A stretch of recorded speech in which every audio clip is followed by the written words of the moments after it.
Okay.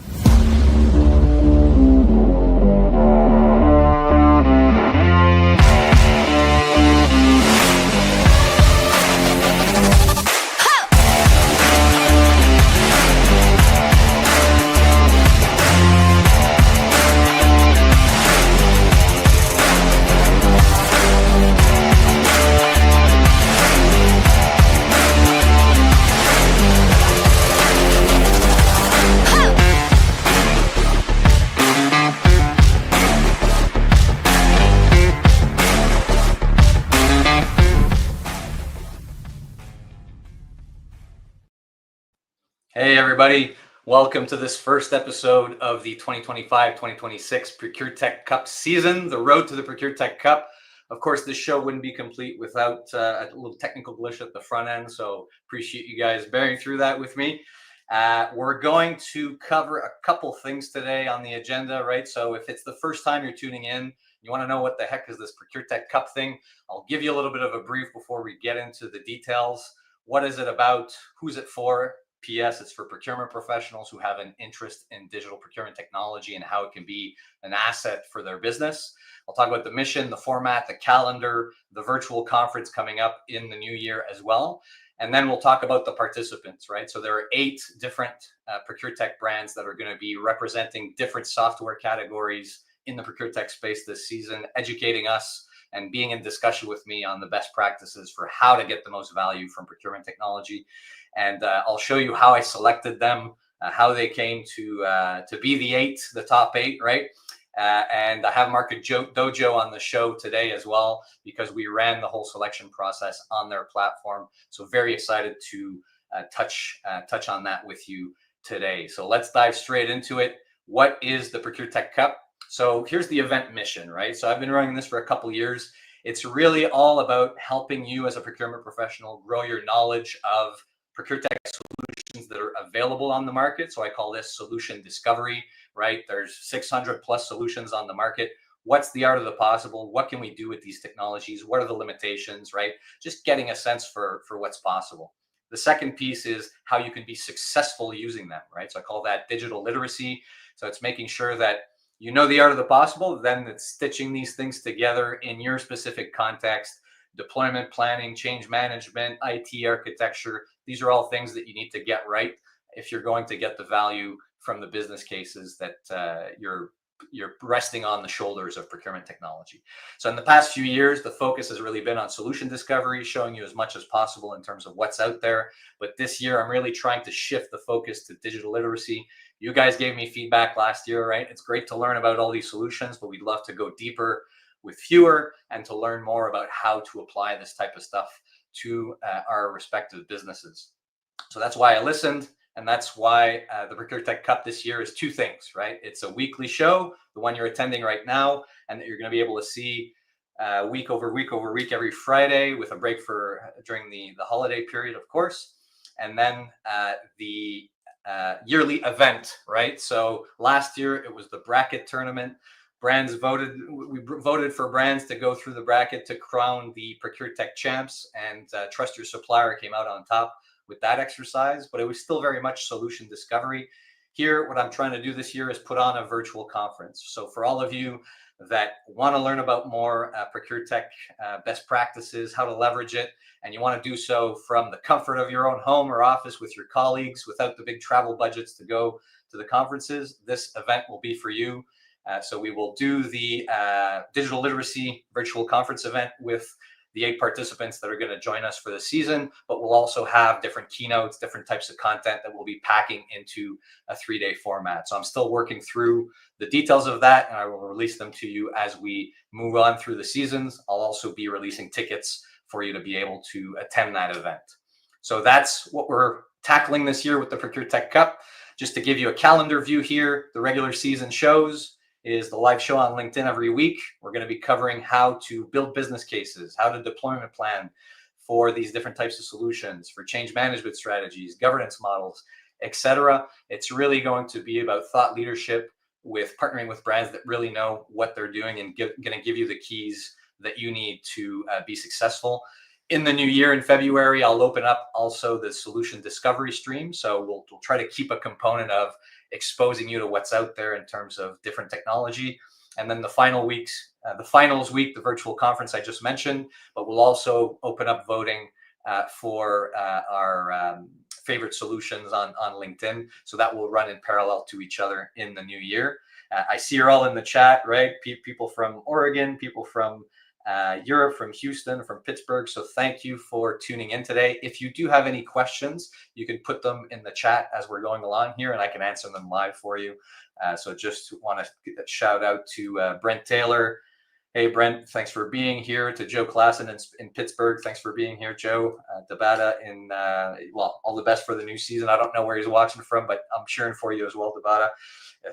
If you're on the SAP Ariba suite or in the SAP ecosystem, SAP world from a procurement standpoint, definitely someone to read on LinkedIn. And then we've got April from Chester Supplier. Thanks for tuning in. And Sal from Houston, Texas as well. So just a shout out to you guys. Thanks for being there. Thanks for being in the chat. And if we go to the virtual conference, which I mentioned, right? So I'm planning on holding it the week of April 13th, 2026. And as I mentioned, solution discovery stream, this is public on LinkedIn.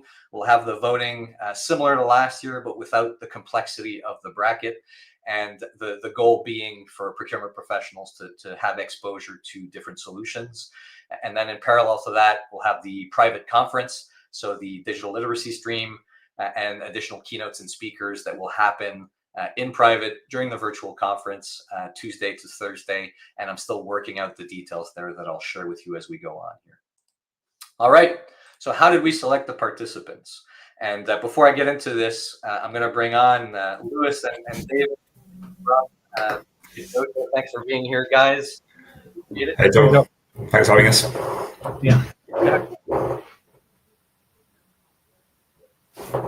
Sorry, Joel, I lost you if that was a question. Oh, yeah. So how are you guys doing? How was your week? Yeah, really good. Thank you. Yeah, excited for this.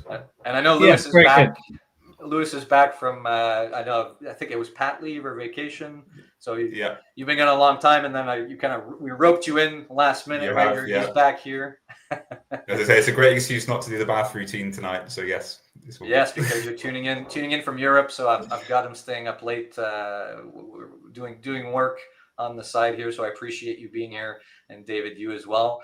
And the reason I brought on the Market Dojo guys here is just to educate you on the selection process, how we did it, how the 8 brands were picked, who they are, and the process and the feedback and the lessons learned from that. So we tried to bake in some digital procurement education right from the start, right? So step 1 was I asked all the brands that were interested in being on the show this year to apply for an 8-spot auction, right? To highlight their thought leadership and to do an initial filtering of, are these folks that should be coming on the show to educate you on the art of the possible, or are they really just software strength? And so reviewed all the applications, read a lot of thought leadership articles on the different sites to make sure that I was shortlisting brands who had something interesting, useful, and mature to say to you about their expertise area. And then step 3, as of the last 24 hours, I think a bit more than that, right? Last 26 hours, I invited all the shortlisted participants, and I've got a typo there, apologies, but to an auction for the 8 show spots, right? So we're going to have 24 shows, but 8 of the brands are going to come on the show 3 times to talk to you about what their solution area is and the best practices within it. And then the most motivated brands secured their spots to educate you on ProcureTech this season, right? So we ran a forward auction. So, typically in procurement with suppliers, you're going to run a reverse auction where you're going to want the prices to go down. But we ran a forward auction where we wanted the price to go up. And so that was the selection process. And so here are the short list of providers. I want to shout out to everybody who's on this slide, right? So we had different categories: spend analytics, sourcing, contract management, which is more around your strategic procurement tools, supplier relationship management, and data management as well, which you can consider in that category. And then we had procure to pay / end-to-end suites, intake and orchestration, and then other niche tools that may not fit neatly into one of these categories. So a big shout out to everybody for applying, for going through the application process. If you're looking at ProcureTech, definitely check these guys out in these different solution categories. They give you a notion of the art of the possible, absolutely. And then we all of these guys were invited to participate to the auction. And so auction setup on Market Dojo. Do you want Lewis or to say anything before I dive into a video here? So I recorded a little video to show you how I set up the auction, but I don't know if there's a preamble that you'd want to say, Lewis. I think maybe say for the post stuff, or Joel, maybe press play on the video. You can see what you went through, and then we can chat about some of the more interesting things on the bidding and whatnot. Cool. I think from my side, Joel, it's quite important to say that even though you were using Market Dojo software, we weren't actually participating in the bidding as well. Yeah, that's right. That's right. I did put you on the slide, and because you did pre-qualify, and then I say, hey, why don't I use your platform and we can teach through your platform instead of having you on the show. And so, yes, it's a fair point to highlight. And I think what's important is that I was able to do this individually, right? The Market Dojo team didn't help me at all. I just kind of created my account and then started puttering around, looking at the help files, looking at the videos, and was able to do this all by myself in a relatively short amount of time. So without further ado, let's just go into the setup of the auction and how I went about it. So once I created my free account on Market Dojo to be able to experiment in the sandpit or the sandbox or however you want to call it, I just click on new event here and then create a new event and then click on create event. Once you're in your event draft, you'll be presented with the settings screen here. I've already filled out the event name, the brief that vendors are going to see, and then you could choose whether you want to add a pre-qualification questionnaire, you want to run an RFQ. In my case, I wanted to run an online auction to auction off the spots for the ProcureTech Cup, or at least the show, the road to the ProcureTech Cup. I put my settings in here, USD currency, auction time. I'll leave it blank this time around just for demo's sake here. My bid direction, so is it a reverse auction where I want the prices to go lower, or a forward auction where I want the prices to go higher? The event type, minimum duration, I put a day here, so I gave the brands 24 hours to signify their interest, and a dynamic closing period, which means that in the last minute, folks, if a bid comes in the last minute, it extends the auction for a minute, right? So it allows people to really get the full experience, really put their bid in if they want to put one in, and then the minimum and maximum changes if I want to play around with the ranges that people can offer. And then if bids are tied, the option I chose here was to delineate it by timestamp. So then I go to the next steps. As you see, I've been able to do this relatively quickly here. I could create documents. In this case, I haven't. I could create my lots. I chose to download the lot template so that I didn't have to create them manually. And so as you can see, I've loaded in my 8 spots with the quantities, the units of measure, current price, qualification value, right? And I can modify these as I want. From there, collaborators. So if I wanted to invite teammates to follow the auction or to help me administer it, I could do that. In this case, it's just me, myself, and I. So we go to inviting participants. Here, I haven't added any participants, but same deal as creating the auction lots, right? I could click add new participants, load a list of email addresses, and get things going. But since I'm in the sandpit here at the top, I can act as the host or act as the participants. And so when I launch my auction, I can then go and see what the experience is that for vendors as well, tweak things as I need to based on what I want to have happen. And then I could move everything over to a live environment. I think with Market Dojo, that's when you would pay to run your event, but it allows you to really experiment with the vendor experience, your internal experience, and the results that you might get from an auction, from an RFQ, from anything else in quick sourcing event. And it's a really neat way for you to experiment. Oh, there we go. Cut off a little bit shorter, but if I could finish that sentence, it's a really neat way for you to experiment with these sourcing tools, right? And so you saw how easy it was for me to set up autonomously, and then I was able to run it, right? And we have a question here just before we get into like the lessons learned from that auction and the results.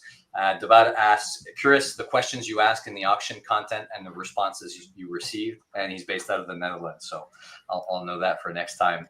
But to answer your question, Devada, so I actually did a Google form at the beginning, not knowing I could run a questionnaire within Market Dojo. So people have asked me, I asked about thought leadership on their specific solution categories they were applying for. And I asked for differentiators and proof of tech prowess, essentially, right? So kept it fairly minimal in terms of like the hurdles that brands needed to jump through, knowing that we had the auction piece as well. And I think one of the big lessons learned that I had doing this auction, and maybe that we can dive into that, right, is that the biggest hurdle was not the tech, right? The tech was the easy part. The biggest hurdle for me, and I'd love to hear you, David and Lewis, on how other people experience auctions or the rest of the tool, right? But it wasn't the tech. It was making sure that all the suppliers understood what we were doing, why we were doing it, what the context was, the rules, etc. And I think I even I could have done a better job with that, right, in hindsight. So I'm curious to know, like, Lewis, what do you see in other auctions or other RFQs run through the tool like this, right, where people are doing it in self-service? What are the big best practices or lessons learned? Yeah, absolutely, Joel. Yeah, I mean, it's great to see, right? So 2 or 3 minutes there, you've created your auction, which is great, and you've said never ran one before, so that shows how easy it is to use. I think you hit the nail on the head. We spoke about this yesterday, but there's an expression I use when I'm kind of talking to customers about auctions. It's you kind of slow down to speed up. And what I mean by that is you don't want to rush through to the auction. You still want to do the proper process. You've said you've pre-qualified the suppliers or bidders in this case. You increase the communication. That's really, really important. I think some people think, I'm running an auction, that will look after itself. But you need to bring those suppliers on the journey with you, because their interaction is integral to the auction going well. Otherwise, you're going to be sat there potentially with egg on your face going, oh, no one's bid. So, well, yeah, you need to have that dialogue. So, yeah, it's you've done a great process. You've seen the bidding behavior. It's been reflected in that. Obviously, usually it's reverse auctions, like you said, for goods or services rather than forward auctions like we've seen. But it just shows that the methodology is the same. Yeah, I think on that as well, there's in, like you say there, Joel, the tech is one tiny factor. Like we've got, we're going live with a new. Obviously, you have to mention AI just because that's you can't go on a live stream and not say AI these days. But we've got this new AI capability where just by text prompts, you can set up your entire auction from scratch. So even, from a template perspective and best practice, you can always download the templates, but now you've got AI to fill in the blanks, to guide you with the assisted learning. And also, just via a few text prompts, it can set up an end-to-end auction. It will ask you specific info if required and then build it out. So that part of things is quite seamless these days, but it's the thought processes before, it's the change management, it's getting them on board. As we said before, demonstrating the value and the need to actually engage. And once they're in the zone, then hopefully it's a seamless experience. Oh, yeah, for sure. And I didn't show that in my video, but when I went in your help articles, I would click a help article and then it'd say, hey, I'll show you how to do it. So you click that, and then it had kind of a walkthrough highlighting the key fields and the sequence to do certain things that are very niche, right? It wasn't just a generic walkthrough. It was very specific to each help article. So I thought that was really neat in terms of, making users self-sufficient and having training on demand when you're trying to do something very specific, right? So I think if you're able to layer in generative AI onto that as well, it's only a win-win for the users, for sure. I think the human behavior factor was probably the biggest takeaway, wasn't it? I'm sure, Lewis, you were going to touch on this in terms of the nature of the bidding and when they come in. Yeah, we spoke yesterday, Joe, I know you went for the 24-hour auction and the reasons behind that. And quite often clients will say, I want to run a 2-3 day auction. And it's like, no, don't. Like, seriously, don't. Like, you don't need to, you can engage with them before, as we spoke about. But yeah, in this auction, I think you had 74 bids and 58 of them were in the last 10 minutes of the dynamic close period. And human nature, right? Everyone waits to the end. And then maybe speaking out of turn here, but I'm sure some of the solution providers on the call probably didn't want to maybe stretch quite as far, but you get that competitive nature kick in. And that's the beauty of an auction. It's transparent, it's open. But it maybe gives people a sense that they have a chance of winning this, and therefore their bidding behavior reflects that. Oh, absolutely, right. And you have that kind of the fear of missing out that plays into things a little bit as well. And to your point, right, we did a 24-hour auction, but what I realized is the auction itself could have been probably very much shorter. But I needed that time, right? I figured I needed that time because I had discussions on the sidelines with folks that had trouble logging into their accounts, or a technical issue, or needed more context, right? They had gone through my onboarding journey, but a lot of it was email, or maybe I'm in spam, or there's all these things that can come and influence your process, and the understanding of people participating in that process as well. And so, I take that point around the auction itself could have been smaller, but the qualification period, you want to have a decent amount of it so that you can follow up with everybody and say, like, are you sure you understand? Are you sure you understand? Are you sure you understood? And do I understand the same thing you understand? Right? Like, that's the biggest hurdle to getting this to work correctly. I think auction, right? It is more work than doing a traditional RFQ, but hopefully it's the downstream, the efficiency of negotiating with 25, 40, whatever many people that was in that short period of time, because in the individual conversations, that's a lot of time we're spending on it. And the real world kind of reality of that is that it's rare that you do things in isolation, as in the idea is to build a system, make it scalable and repeatable, and the investment is the first iteration, and then from that point on it should be fairly seamless. So for next year you'll be fine.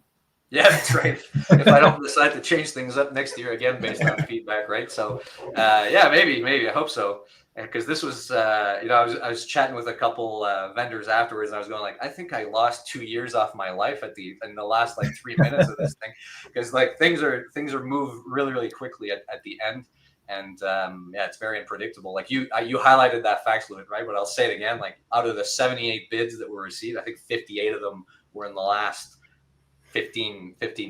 10 minutes and then a dynamic close. And that's usual, right? I think data suggests about 25% of all the savings you generate are in that dynamic close period, because it's when they're really sharpening their pencils, and you want to give the market the time to respond. That's why I have it. You don't want them to sit there going, "Oh, I could have bid, but time's out." So it's really effective.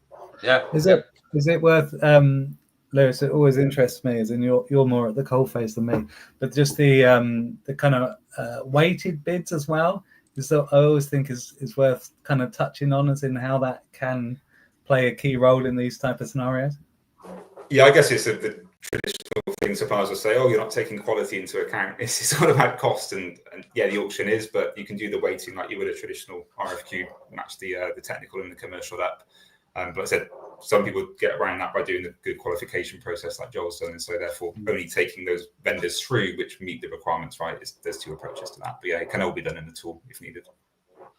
Yeah, very cool. So I'll just wrap up by saying, a lot of my clients over the years have asked me about auctions, and should I run auctions? Is this a tool we should use?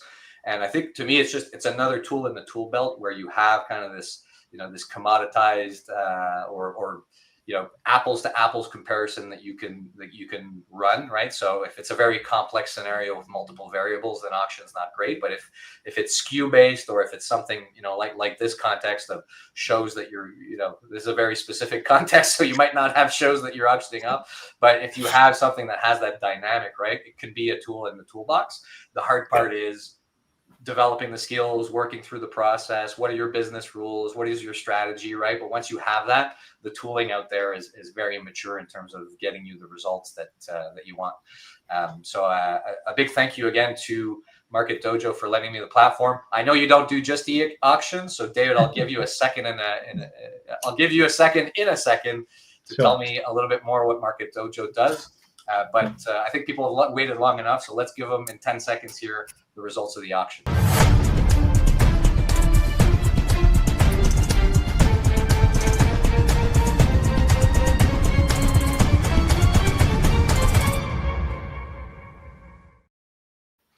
I need to put a big at the end of that. Anyways, so thank you to everybody who participated, as I mentioned earlier. And we've got here your different solution category champs. So a couple things happened as well where it wasn't exactly what I expected, right? So I had to roll with the punches, and that's why you see two vendors in certain categories.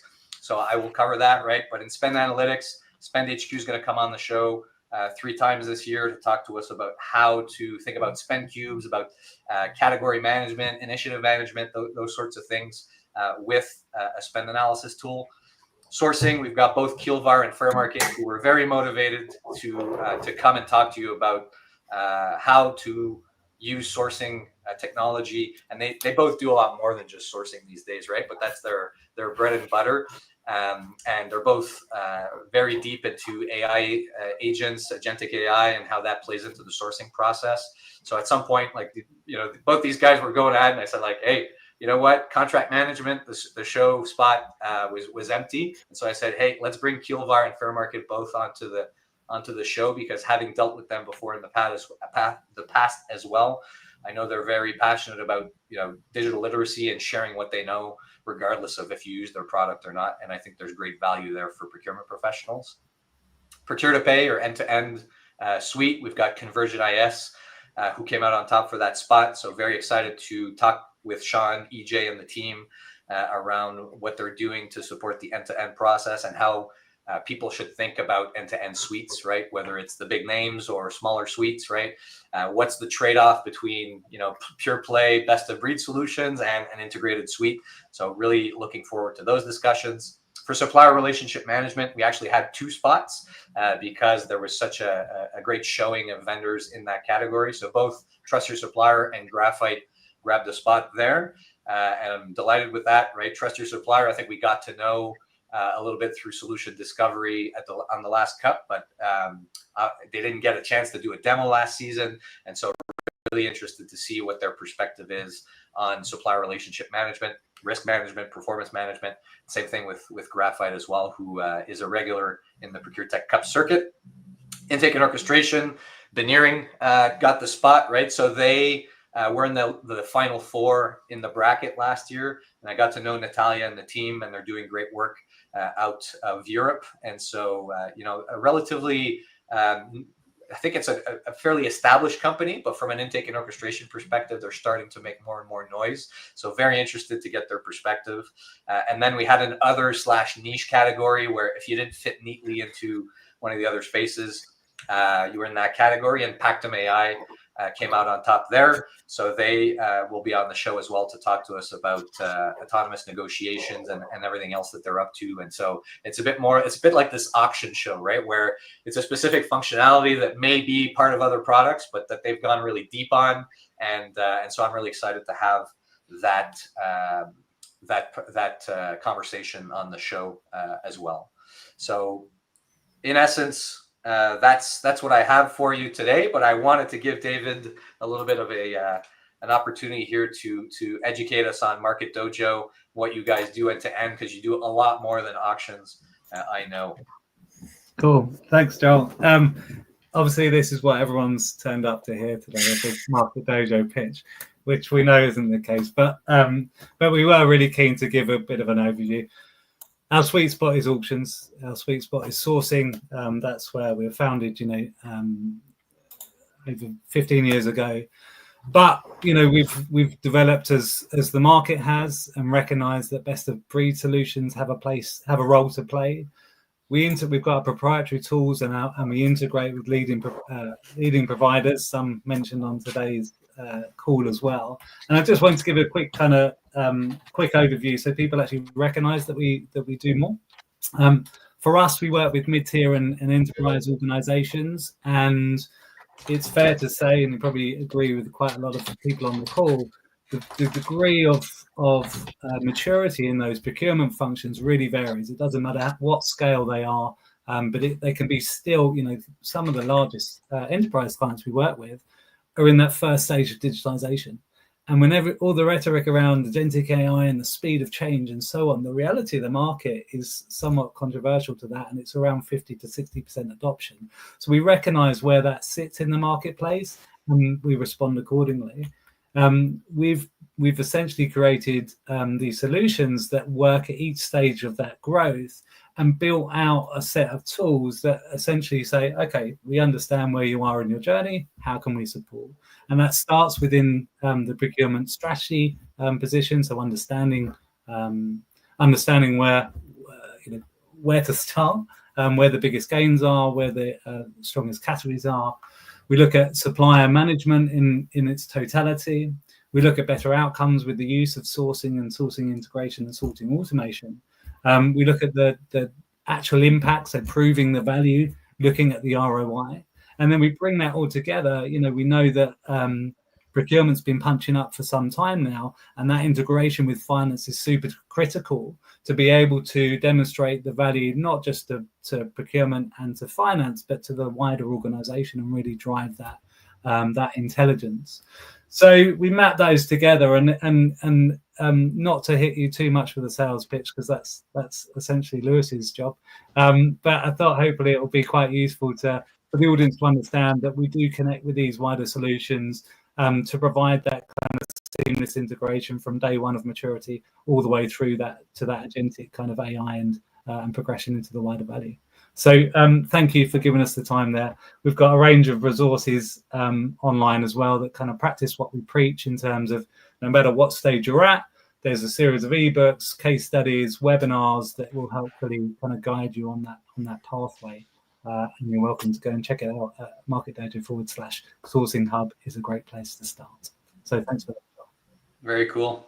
And two things I'll mention, David, about Market Dojo that you didn't, but I think are important, is one, you're very big on partnerships, right? And so, like, I know you partner with a lot of different people in the ProcureTech space. And so, if you have certain tools, right, they might be a good fit with Market Dojo already, right? So, and so that alleviates the technical complexity of integration and functional integration as well, right? Threading the needle between an end-to-end process. So I think that's important to mention.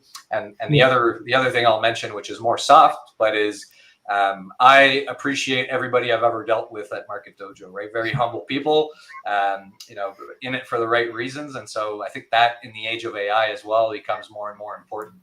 Like, you want to partner with folks that are going to have your back, right? So I think you had my back in this instance, for example. So I think that's very important to say. I appreciate that, Joel. Yeah, that's great. The school, we were founded by 3 procurement professionals, and they just wanted to make things simpler, and they've kind of brought that ethos through to all the hires, and that's why we've got quite a nice, friendly bunch that deliver. So yeah, cheers. And so we're already over time here. I wanted to keep it to 30 minutes. So just to wrap up here, next steps, very easy. Tune in next week, right? Put your ProcureTech digital literacy on autopilot. In the background, I'm coordinating with all the brands here to get the show on the road, so to speak. Get the conference up and running as well, and planned, and open it up for you to sign up. There'll be limited releases of tickets as we go on. And the other piece, if you want to follow along, so I'll try to invite as many people as I can to the show via LinkedIn, but I'll also publish what the upcoming show is via the Peer Procurement newsletter, which is what I put out every Sunday night. So it's how to essentially, I try to give you the best practices, the trends, the lessons learned from my own consulting work, but what's happening on the ProcureTech market and in other organizations, case studies, and how you can successfully leverage technology to get transformative results. So just scan that QR code there. You'll be directed to a subscribe page, and you can always unsubscribe, but I think it's fairly valuable, although I do have a biased opinion. So that being said, my friends, Lewis, David, thanks so much for being here. Everybody who's watching on the stream, thank you so much. If you're watching the replay, appreciate you as well. And we'll talk to you soon. We'll see you next week. Thanks, guys. Thank you, Joel. Cheers, everyone. Thank you.